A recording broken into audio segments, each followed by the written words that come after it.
to the welcome to the Festival of Storytellers.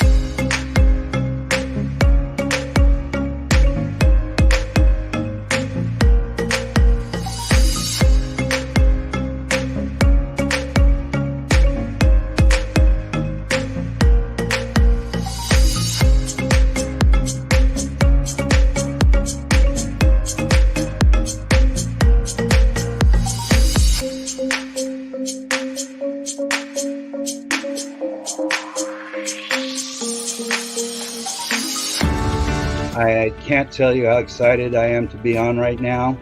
It's been a couple of weeks of excitement, getting prepared, and I've done a lot of things in my life, but this has got to be close to the top. Thank you, Reader's Magnet, and thank you, John, for putting this forth and taking the chance on us authors in presenting this out to the world. I've enjoyed this immensely, Joanne. Ellie, so have I. Thank you for who you are, and thank you, Reader's Magnet. You all are beautiful, and you've worked so very hard, and we are blessed. We are. I thank everybody that's involved with this process, because we know writers need readers and writers need publishers. We thank Reader's Magnet and everybody that's involved. I love Reader's Magnet. They say, we share your stories with the world.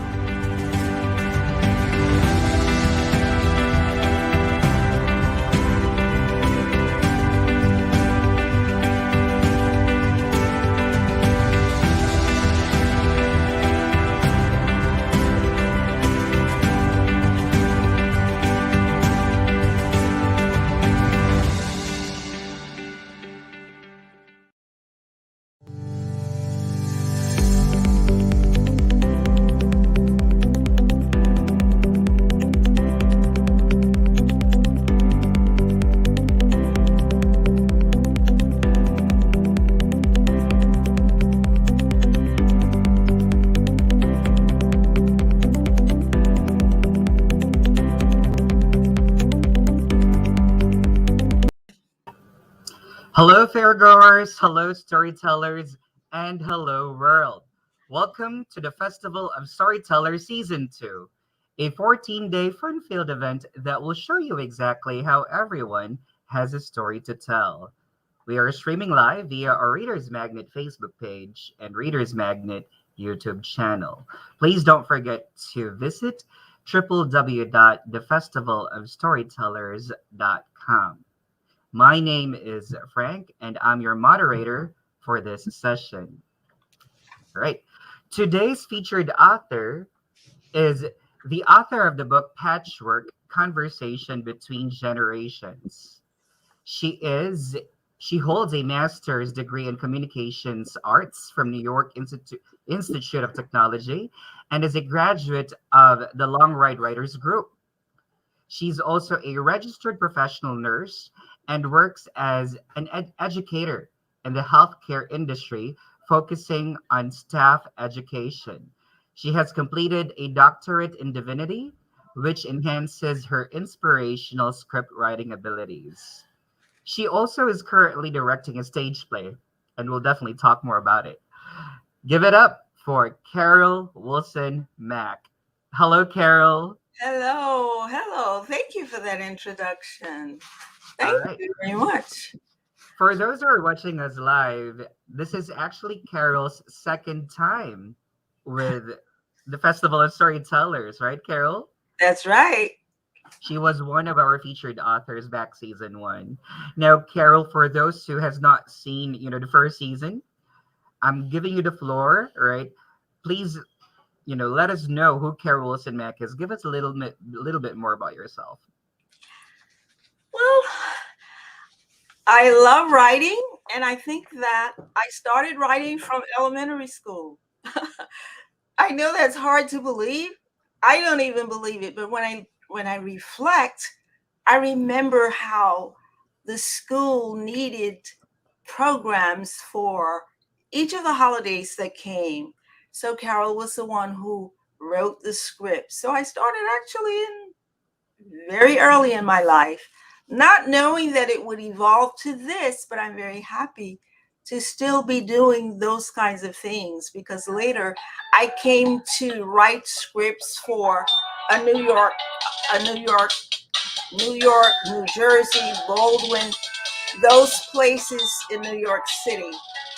And then I, you know, kept writing and creating programs for the hospitals that I worked. Everywhere I went, I was writing scripts. So then I started to write stories. And I always say my first book was first grade and my second book is second grade. So I'm just in the second grade with writing, but Reader's Magnet is my institution, and it gives me the opportunity to keep going. So that's a little bit about me. Perfect. Amazing. So, Carol, you've published Patchwork, Conversation Between Generations, right? Yes. Tell us more about this. What is this book all about? Well, Patchwork seeks to encourage interaction between generations, between sexes, between everybody. In other words, Patchwork says, let's have conversations. It doesn't matter who it comes from. You don't have to be specific to your generation, to your sex, to your age, but let us talk to each other, because each of us have gift. We have gifts to share. And my gift will help you perhaps, and your gift will. And look, we're experiencing it right now. I don't have the gift to do what you're doing right now. So we're sharing, and that's where Patchwork, it didn't start out that way. The group was coming together to accomplish something for one of the members, but it evolved to be something better than it initially started out to be. Tell us that story. The story about how it began? Yes. Okay, this young woman comes to the elderly woman's home and tells her that she's concerned about coverings for her family. Remember, this is 1939 to 1959. Long time ago, when this is before comforters now. So these women had to make their bed coverings. They didn't have money. Even if they did, there was no comforters to buy. So this woman comes and she wants this elder to help her. So the elder said, why should we make just one quilt? We'll invite other women and see if they have this, because other women had that same challenge. So she gathered the group. 5 women agreed to meet at the time that she appropriated, and they started making the quilt. But as the quilt began to be sewn, that particular woman shared a story about her life, a challenge that she was experiencing. So the group was very supportive of her. So they felt like each woman's quilt who they sewed, that person would be the one that they would be praying for, supporting, and infusing their love and compassion into that particular quilt. So that's why I say the patchwork was not only for the making of the quilt, the patchwork was also patching the lives of the women, helping them to face the challenges that they were experiencing. And you notice I particularly say challenges, because I purposely don't use the word problem, because I feel like problem is almost to me like a period. When you say problem, you stop. But if I say challenge, it seems to suggest that there's something I can do about this thing that faces me.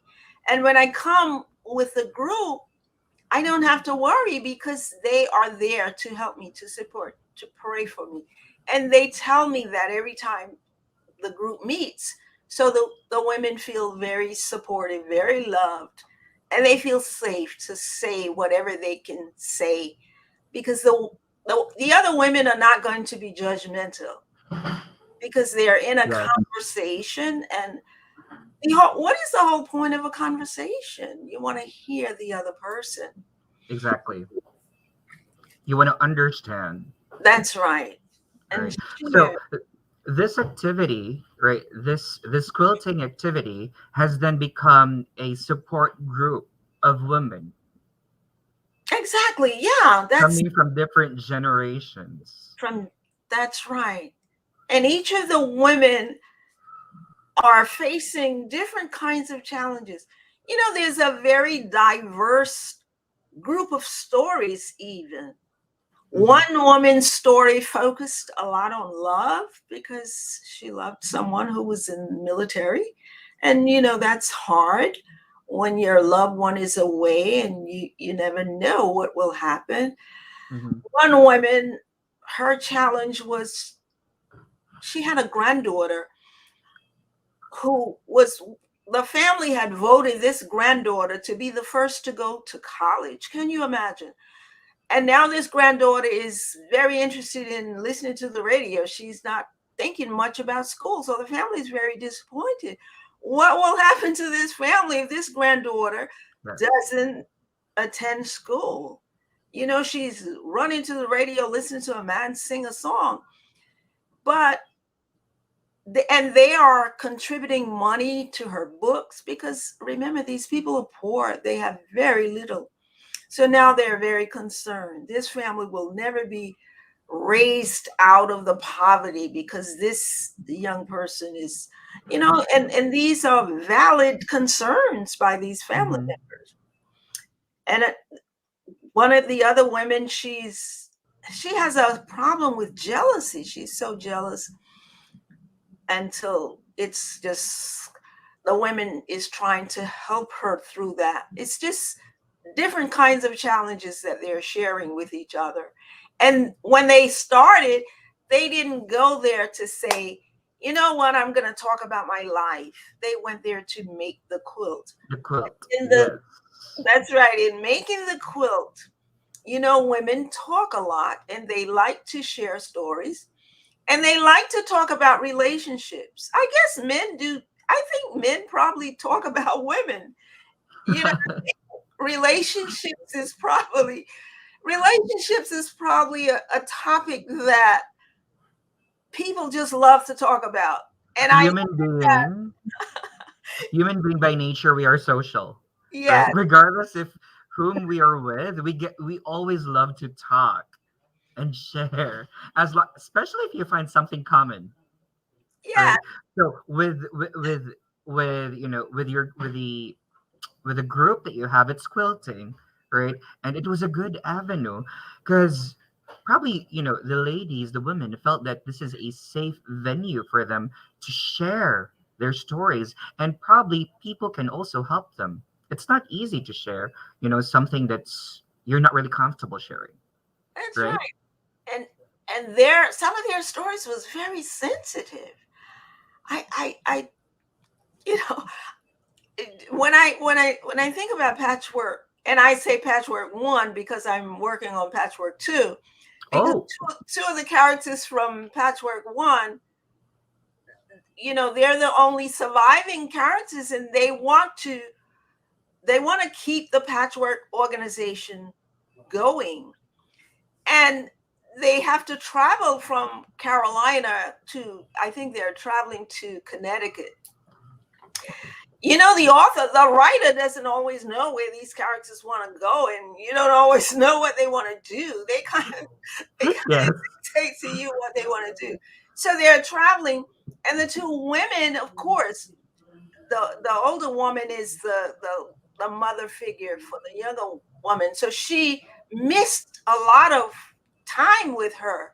So of course, their their goal in the conversation was to how will we plan to maintain Anna and Carrie's patchwork organization. And rather than talking about that, they get to talking about the men in their lives. So one of the characters from Patchwork One is sharing with the mother figure, the elder woman, about the men that she had, and she had such negative experiences with the men until even the author got, oh my God, can all the men be this negative according to her?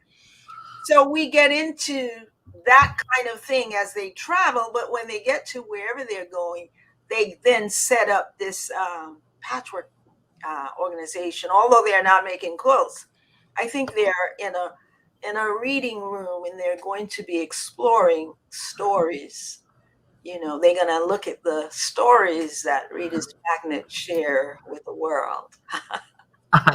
So you've mentioned that you're about to come up with a patchwork too. Yeah. All Yeah. right. I'm How, working on it right now. how will you make this different from the first one? Well, it's going to be different because it's a different time period. And the women that want to carry this organization on, they are definitely not making quilts. They have gotten a love for reading and books because of that patchwork group, because they heard the elder women read from scripture. You know, every chapter in patchwork is introduced with a scripture.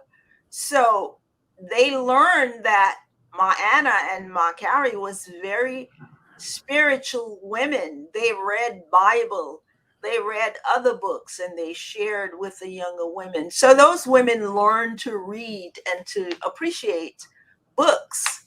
So they're going to, I think Patchwork 2 will probably be in a reading room, a library, or something about books, because they're definitely Bibliophile under that category.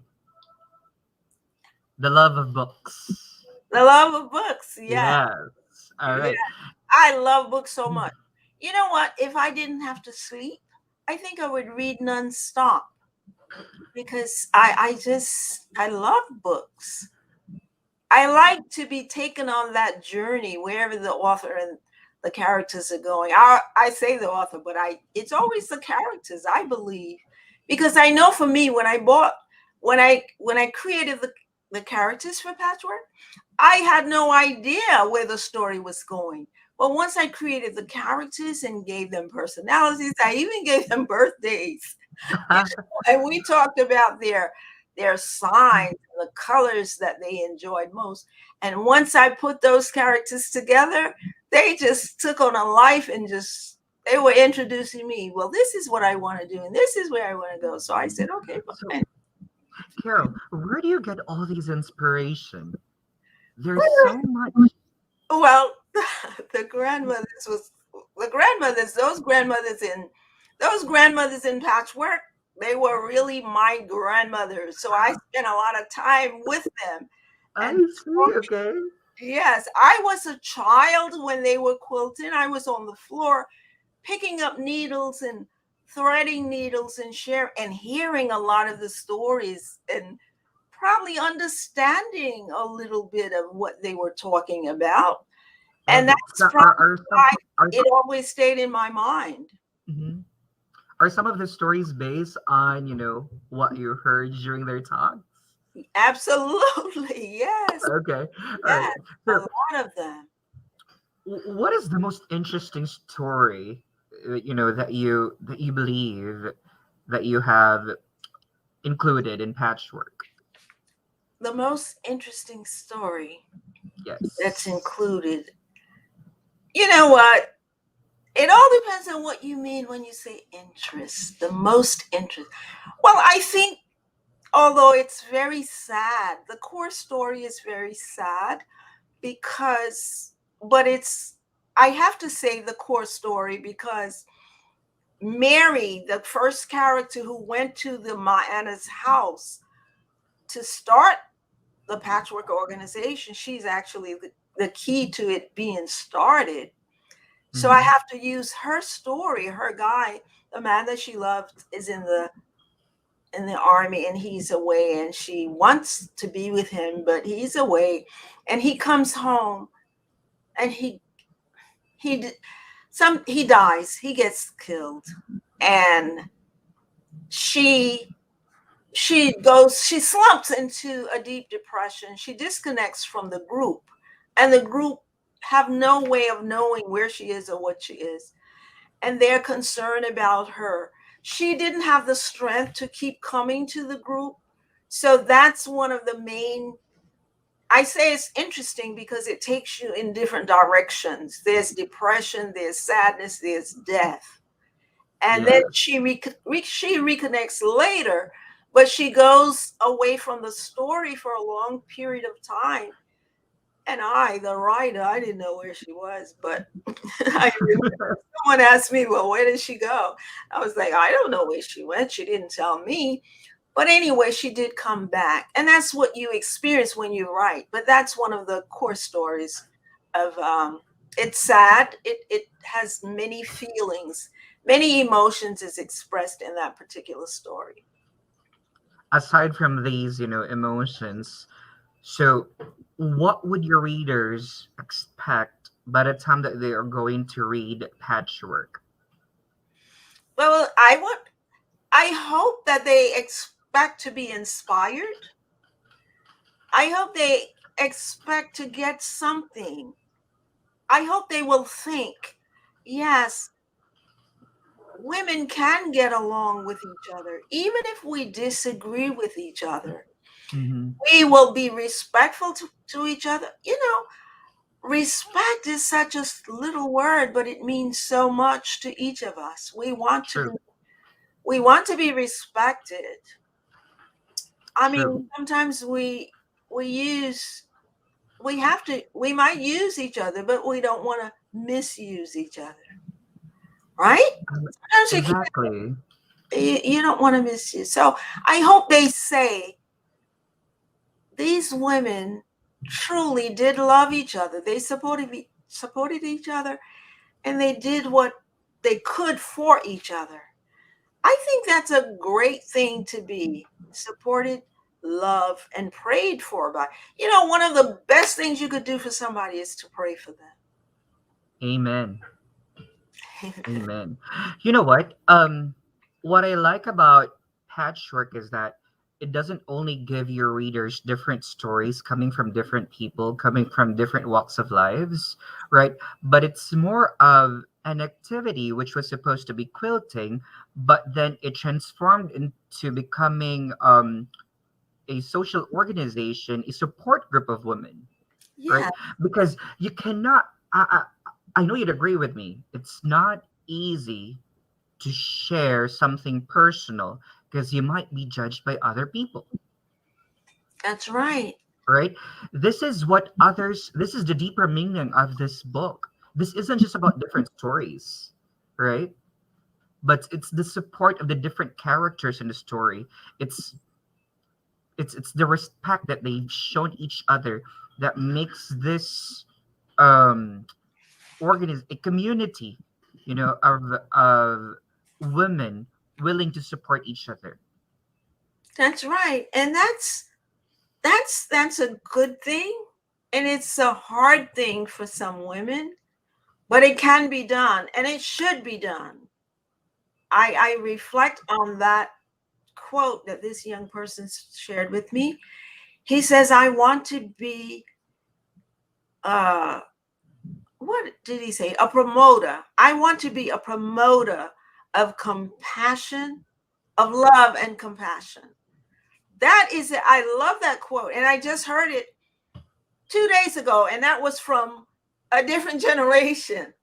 And it was a man. I want to be a promoter of love and compassion. And you know who that man was? He was the son of the man that I love so much, the one that I attributed the fan loyalty book to. I just connected with him. He is the son of Mr. Brooke Benton. And I was so delighted to be connected to him. But he, you see, is from a different generation. But he shared such a profound quote with me. I want to be a promoter of love and compassion. Don't you think that's a wonderful quote? It definitely is, and coming from a man, Yes, right? yes. Hmm. Okay, so for those who are watching us live, you definitely can go ahead and grab a copy of Carol Wilson-Mack's book, patchwork conversation between generations, available on Amazon.com, right? And also you can visit www.carolwilsonaccomplished.com and for you to learn more about Carol Wilson-Mack. And you can also search her, find her on social media, on her social media accounts. On Facebook, it's carol.wilson-mack.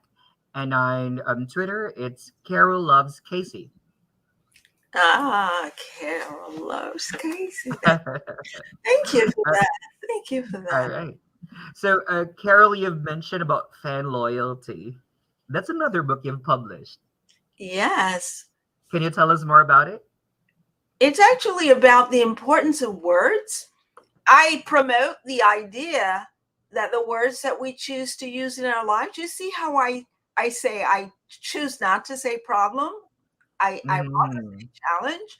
I'm choosing the words that I use because there's a scripture that says death and life is in the power of the tongue.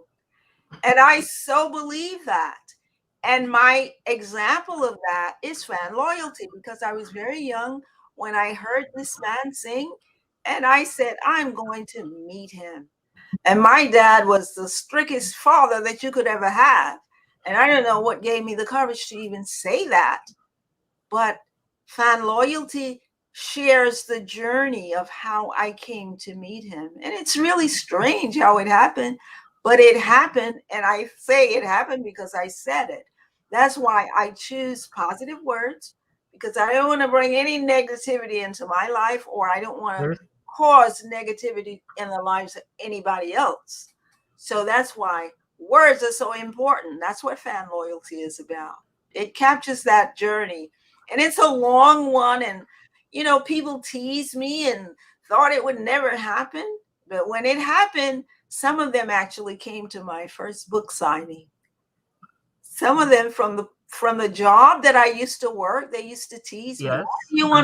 Why do you want to meet Brooke Benton? I mean, and why would he even want to meet you? I mean, they teased me to tears. But you know what? One day a lady said, my children plays with his nieces, and they connected me. And this story is just unbelievable, but it actually happened. But it's not really about him. It includes him. It uses him as an example. But the words we utter will unfold in your life. So I encourage people to say positive things and to do positive things for their life. This book is a tribute to, yes, hello, Carol. Yes, this book is a tribute to someone dear to you, right? Brooke Benton. The late, great Brooke Benton. Yes. Yes. Right. He was a great singer. Oh, some of the songs, maybe people may not, if you don't know his name, some of the songs are Rainy Night in Georgia. That's a big one. People love that one. It's just a matter of time. Think twice, endlessly. He has countless. He wasn't just a singer. He was also a songwriter.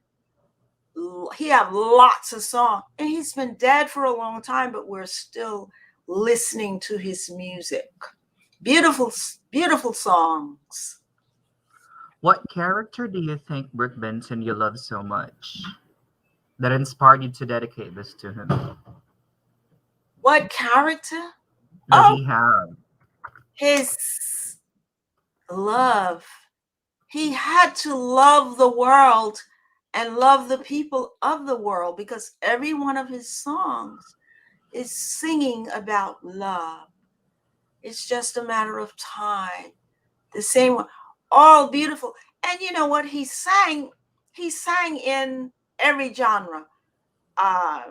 Country, western, gospel, rhythm and blues was his biggest genre, because the majority of his songs were in rhythm and blues. He was actually nominated for a Hall of Fame, but I didn't think he received enough votes. I guess the younger people don't really know him.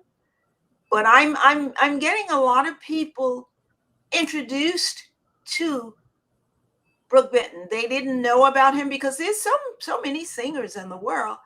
Yes. And God knows there's a lot of them, but this one this one just touched my life. In fact, I was a very shy, well, I'm still a bit shy, but it was Greg Benton who pulled me out of my shyness. And you know what? I still listen to him. If I have a chore that I have difficulty getting done, I can put on a Brooke Benton song and I'll start revving up my movements. It just, he speaks to me, and his talent speaks to me. Why not? Let's give it a sample now. What do you need a sample? What do you mean a sample of singing? Oh, Yes. no. Oh no, I will never dishonor his song. Oh no. That's fine. I'm just joking. All right. So, um, the first book that you've published is Fan Loyalty, and then you then published Patchwork. So, these are two different materials, Yeah. right? So, are you, what do you call this? Are you afraid of being stereotyped onto to a particular book genre, or you just really have a lot of something to share to people that whatever genre, whatever it is that you love doing, I'll go ahead and get it done, and I'll go ahead and get it published? Absolutely. You know what, I think some people in the industry will probably say, some people feel like you should stick with one genre. Yeah. But Mhm. you see, this always comes up for me when people talk about writer's block. I don't embrace, or that doesn't resonate with me, writer's block, because if I lose thought in terms of how these characters want to take me, like when Mary left in Patchwork, one of the characters left, and I was like, where did she go?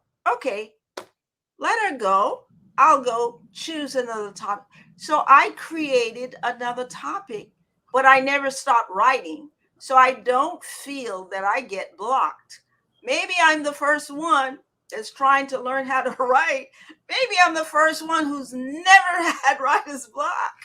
Well, if I am, I'm happy, because I know one thing in life. If you're walking down a street and something blocked your path, what do?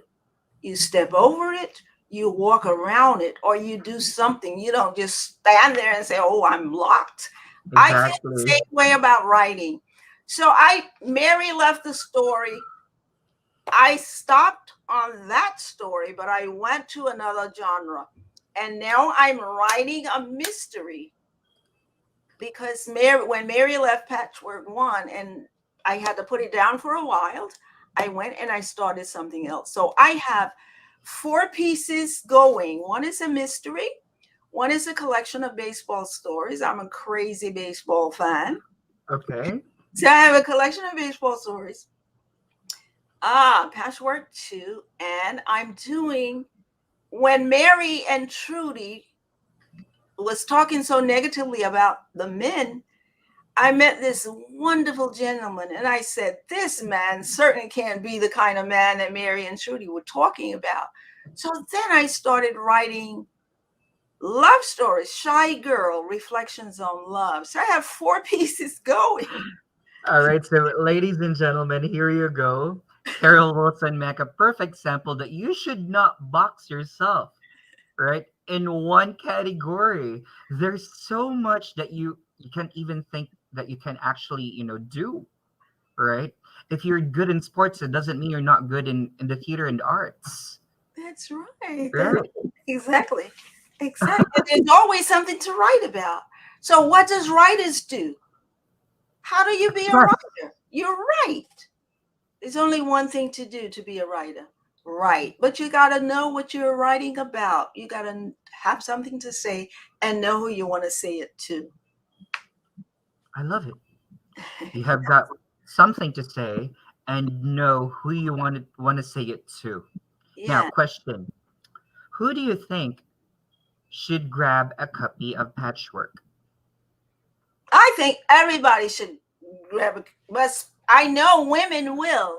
women specifically will, all kinds of women, business women and women who mean business, because like I said before, even a man could use the pattern that these two elderly women use when they set up this organization.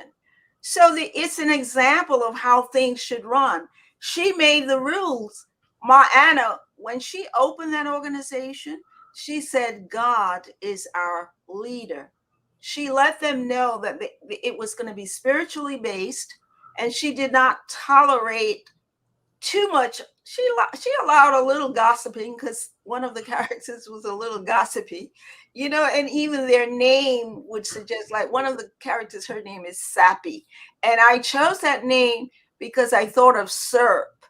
Her name is like syrup, and her color would be brown, the color of syrup. So yeah, you that's how I think in reference to that. All right. Okay. So, this book's meaning, this isn't just, for women, but anyone actually, right? I think anyone could read and get something from this. It's actually based in scripture. Every chapter is introduced with a scripture. It's not preachy, but it gives you good examples of things that people experience in their life and things that we should attune to and try to be better at, so we can be like the young gentleman who said to me, I want to be a promoter of love and compassion. Yeah, I just love that. I can't stop saying it. Carol, can you share to the audience, because during the backstage we were talking about orders coming in, thinking that the book is actually a how-to guide for quilting. Yes. Can you share that to our audience? Yes, I met some women in New York who bought it, and they read it and they said, "Oh, I thought it was about quilting, but I enjoyed the stories." Yes, they did. They thought it was about they thought it was instructional in reference to quilting. And that's the group of women who shared with me that quilting is still going on, because I was saying to them, it's not as popular as it used to be. And she said, yeah, maybe it's not as popular as it used to be, but it's still around. There's a lot of people still doing it. That I didn't really know. So I learned that from doing patchwork. When they said, okay, but we still enjoy the stories. And some of them said, oh, I couldn't believe this. One of the stories was so dramatic. And she was like, I couldn't believe it. I said, yes, those are the happenings of that day. Yes. All right. Okay. So we're talking about feedback from people who've bought and read a book. What was this most striking feedback coming from someone whom you basically don't know? Well, they are family members, but I don't really know them because they're young.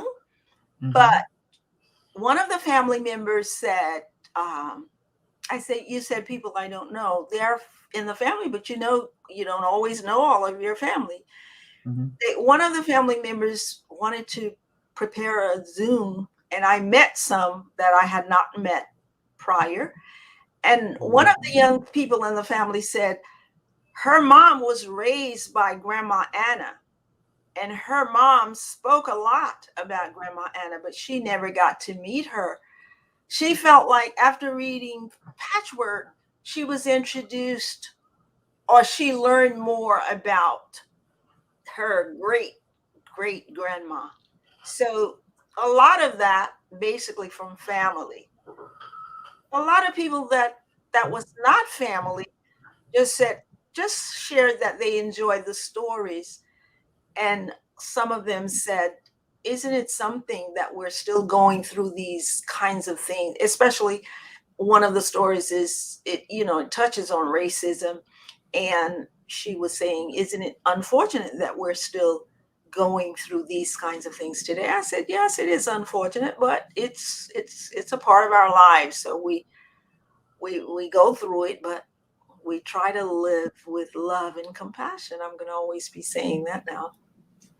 Anything in this story, anything in Patchwork, which was actually based on your personal struggles, on your personal challenges. On the challenges of the characters in the stories. Yeah, it's those characters. They're not mine, Frank. They're not mine. They belong to those characters. But remember, I lived through this. I was a child when these kinds of things was going on, and I'm hearing these women talk, and I'm young, but I can think about what they're saying, and I have an idea. I was a very quiet child, so I was taking in all of the stuff. I didn't know it was going to come out like this later, but you never know, the things that you experience in your early life will bud later on in your older life if you choose to go that route. That's why I still believe that nothing can stop you from writing if you want to be a writer. Exactly. I agree. All right. So for those who are watching us live, again, you can grab a copy of Carol Wilson-Mack's book, right? So this is available on Amazon.com, right? That's Patchwork, Conversation Between Generations. And you can also visit her website. That's carolwilsonaccomplish.com. Or you can also check on her social media accounts. Her Facebook account, it's Carol.Wilson-Mack. And her Twitter, it's Carol Loves Casey. Do grab a copy. All right. And don't forget to also check on her other book, that's Fan Loyalty, available on Amazon.com. Oh, yes. Thank you. All right. So, Carol, there's this another love that you have aside from writing, aside from sharing your stories, right? You've been, you are you are, let's just say, one of those persons who are very active in the theater and the arts. Oh, You're yes. currently directing a stage play. Do you mind sharing it to our audience? Oh, yes. One of my most favorite plays is the Samuel French. It was on Broadway in New York. It's called Sly Fox. We did it in New York at the Riverside Theater, and we're doing it. We plan to do it here in Memphis. In fact, we were going to do it last year, but the virus prevented us. So now we rescheduled for April of 22. Sly Fox, a gold rush of comedy. That's what I call it, because it's such a funny play. If anybody is in the Memphis area, please come. Playhouse on the Square, April 7th through April 10th. April 7th to April 10th. So that's a 3-day, right? Oh, 7th through 11th. Yes, 7th because through- I have okay. the 7th through the 10th is 8 p.m. Mhm. and the 11th is 3 p.m. So it's 7 through 11. We have a matinee on Sunday. All right. April. And that's in Memphis, Tennessee. In Memphis, yes. Memphis is a big theater town. We have a lot of theater here. Aside from Sly Fox, have you directed some stage plays before? Oh, I did Sly Fox in New York. I did Ain't Misbehaving. I did. This will be my 8th on-stage production. Yes. I see. All Oh, I right. love it. I don't know why I love it. I just love it so much. But how do you started, in this different field? You started as a theater actor. How was it? No, I always wrote. Maybe I did a little acting in high school, and I did some community theater in New York myself, but I was absolutely no good at it. Not at the acting, because you know what? When I was young, I went to modeling school, and at that time, they teach you to be stiff and stoic. And I had the most difficult time trying to change from that all because I was also very shy. I was very shy, but I would do things that would help pull me out of that shyness. That's why one of my titles, one of my upcoming titles is going to be Shy Girl Reflections on Love, because she's learning. And it was the youth who, some of the youth, they're very brazen with love. They can say, oh, they can say things that I would shudder to say. So, that's how it evolved. I was so stiff, but I never stopped trying. I don't allow anything to block me, even shyness. Look at you now. You're doing the author of the hour session, right? Okay. So, Carol, you've always, loved writing, right? And but what was that turning point when you decided to, okay, I'm gonna go ahead and publish a book? Because look at you right now, you have 2 books available and you have 4 in the pipeline. Oh, I wrestled with that initially, and that it's something about Brooke Benton, and I'm not saying specific Brooke Benton for me, but I'm sure we all have somebody that spur us on in our lives. When I got the idea about fan loyalty, I wrestled. Who would want to hear this? What? I was questioning myself. And then I said, even if I wrote it, I wouldn't even know what to name the chapters. And that night when I slept, I dreamed about this singer. And in the dream, he said, I never see him, but I hear him singing. And he says, why not name the chapters after my songs?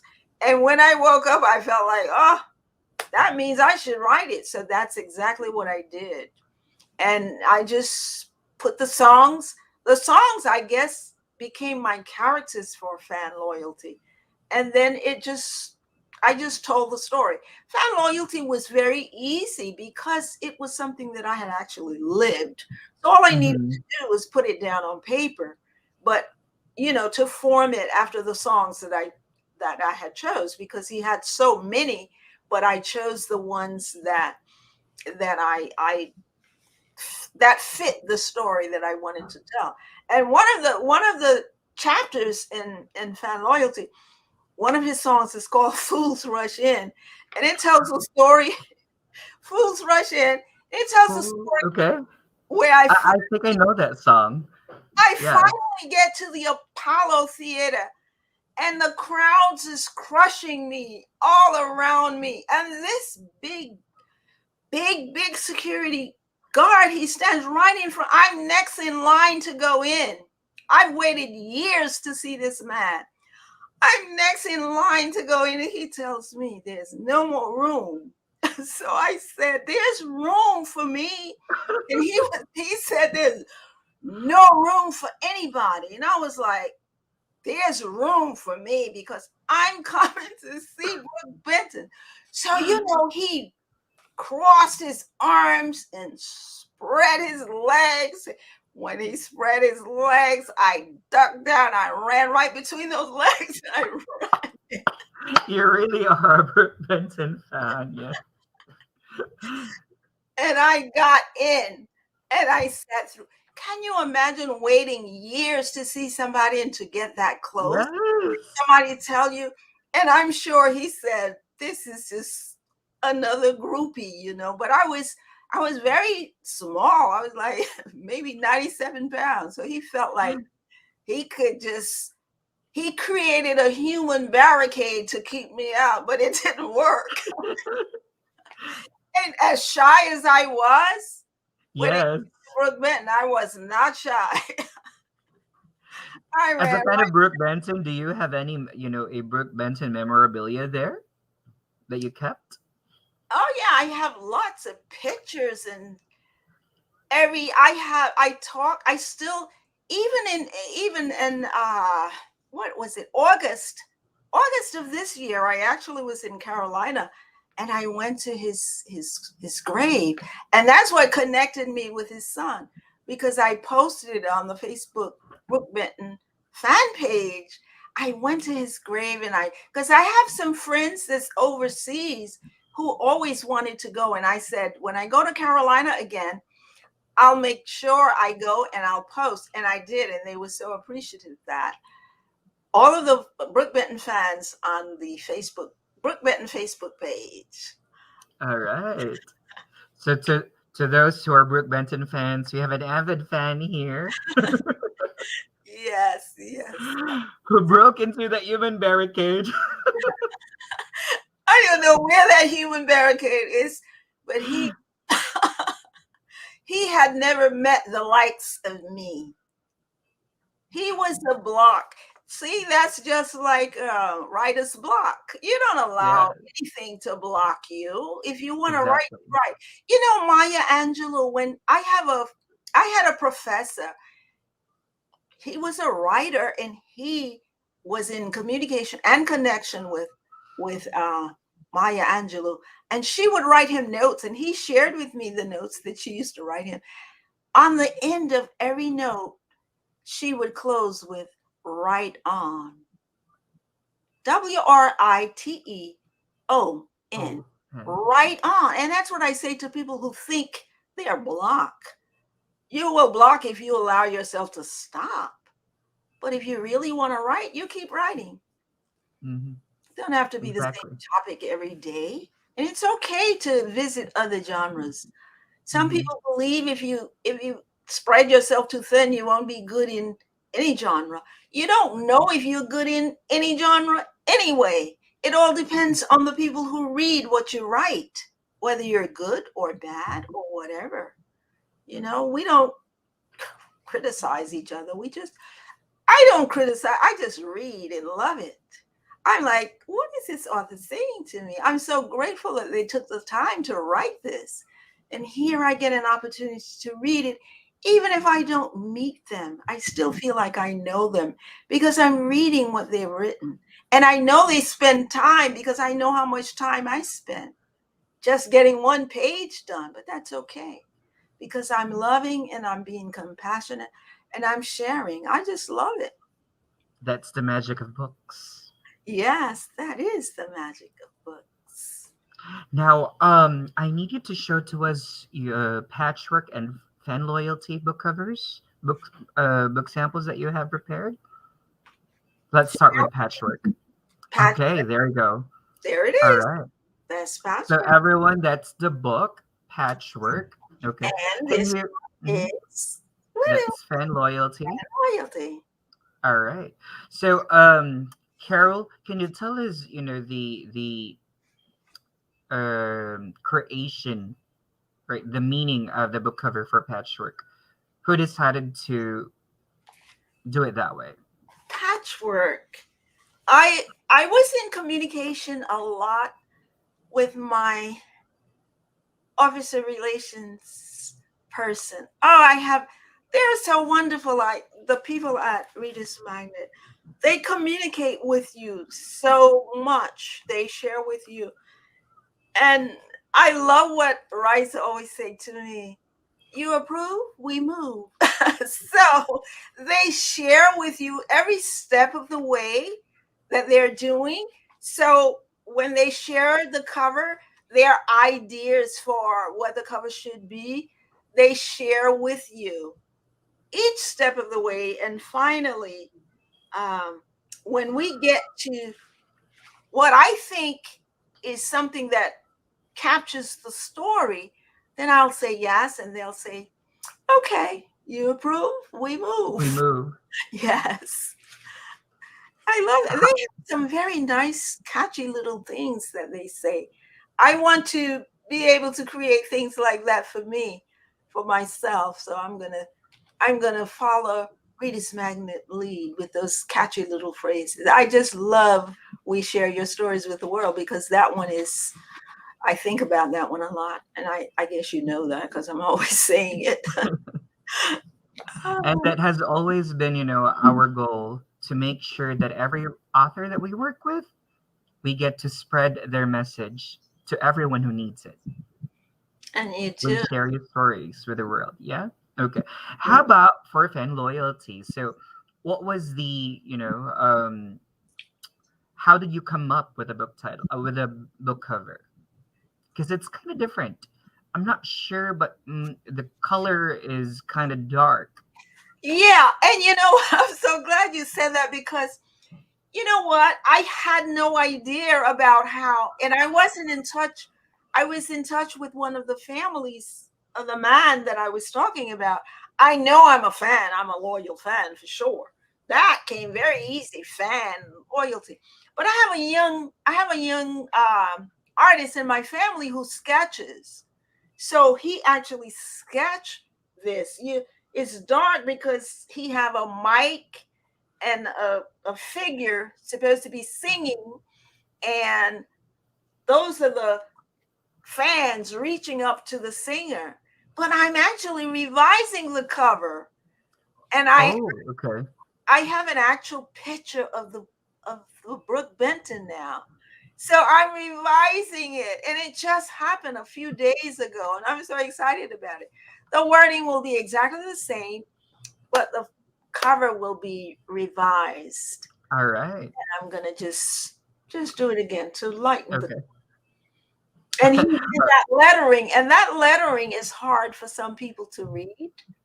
So that's why I'm redoing the cover. You're redoing it. Okay. Let's read some questions on our live chat. All right. And also on our Facebook page. Okay. Oh. We'll go ahead and randomly check on them. All right. I do have one question. When are the upcoming book titles, the ones in your pipeline, be available?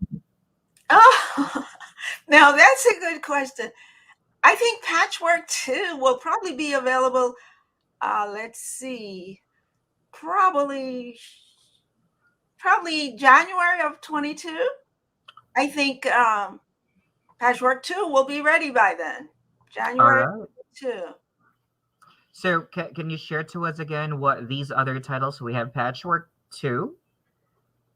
Patchwork 2 is called Patchwork 2. The Conversations Continue. Uh-huh. What is about that shy little girl? Shy girl, reflection. Shy girl. Love. She's gonna be sharing the loving relationships. She want to change from those negative relationships and share that there is some loving relationships in the world. And the collection of baseball, the collection of baseball stories is called The Balls I Love. The Balls I Love. Is this still in, is this still is this now in progress, or is this still in the pipeline? You're still trying to They're all in finish everything. They're all in. I keep them all going because it all depends on which one I want to write about that day. That's why I never get blocked, because I always have something to write. Good strategy. So I say January for Patchwork 2, The Conversations Continue. 3 months later, one of the others. 3 months later, one of the others. The collection of baseball stories, it focuses on particular players. When I watch baseball, I don't care who wins. I just need to see a good game because I love baseball so much. But if I live in a certain place, like when I was in New York, of course the Yankees were my team because I could hear. I lived so close to the stadium until I could actually hear the announcements until they moved the stadium to 161st Street in the Bronx. But I focus on the baseball players, and each of the collection of stories is about a particular baseball player. So those stories, I have, Alex Rodriguez. Those are the Derek Jeter. I have people from other teams too that I'm writing about. But whichever player I just see that make an outstanding play in the game, I'll write a story about him. Paul O'Neill, he was one of my most favorite players too. And so many of them, I'm writing the stories that I experienced. Because I remember Paul O'Neill once we were watching a game, and this, the catcher was a very he couldn't run very fast, and a ball player was running ahead of him, and O'Neill was saying, "You got to slow down because you have a slow running vehicle ahead of you. You know, you can't allow a player of, you know, the game, right?" Yes, yes. I like Again, fun stories. just want to make sure that this one is not a how-to guide how to play baseball properly, but a collection of stories. Not Yes, we don't want to confuse our our readers. Okay, all And right. 3 months later, we have the long capsule, which is a mystery. Yes, there you go. You really are, very wonderful. You get yourself accustomed to different genres, and I love it. I love that. Right. So, Carol, this is a perfect time for you to thank anyone. Oh, I thank everyone. I thank Reader's Magnet. I thank you. I thank everybody, every reader, and every person that's at the festival. Thank you for coming. Reader's Magnet appreciates it. I appreciate it. All the authors appreciate it. So we thank you, and come again if we have more. All right, great, and thank you too. You're welcome. It was You're very much supportive. You always are with us every season, and it's nice. During season one, I was a viewer, right? I was one of the audience, but now I'm doing the interview with you, and it's so nice having to talk to you live. Thank you very much. It was wonderful. Yeah. All right, and we get to talk a lot of things, Yes. especially your Brooke Benton. Yes. Yeah. Right. Okay. So again, for our viewers, if you would like to grab a copy of Carol Wilson-Mack's book, Patchwork Conversations Between Generations and Fan Loyalty, you can go ahead and grab these two books available on Amazon, or you can also visit carolwilsonaccomplished.com.